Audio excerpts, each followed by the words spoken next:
არა აქვს ჩემთვის მნიშვნელობა ლიტერატურათმცოდნეები ან კრიტიკოსები რას მიაკუთვნებენ.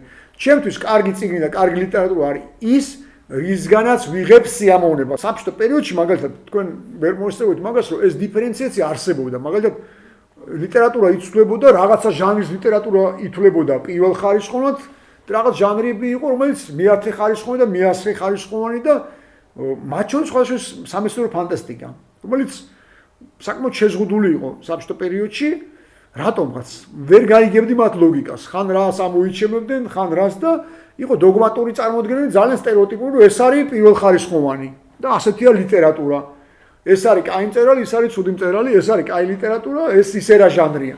ეს გრძელდება 10 წლების მანძილზე და ესე იგი სანამ სამყარო არ გახდა ღია და სანამ ჩვენ არ მივიღეთ და არ დავიწყეთ ესე იგი დანარჩენი სამყაროს ესე იგი პირველი ხელიდან აღქმა, ჩვენთვის რა თქმა უნდა გაუგებარი და დაუჯერებელი იყო და ძალიან ხშირ შემთხვევაში სწორი წარმოდგენები მქონდა ჟანრებზე. იმიტომ რომ სინამდვილეში მე რომ მკითხოთ, ყველა ჟანრი არის პირობითი, ყველა ტერმინი არის პირობითი. მე მგონია, რომ ლიტერატურა არსებობს ამ ჟანრული დიფერენციაციის, ამ პირობითი ტერმინების მიღმა და გარეშეც. ანუ რა არ აქვს ჩემთვის მნიშვნელობა რა ლიტერატურათმცოდნეები ან კრიტიკოსები რას მიაკუთვნებენ.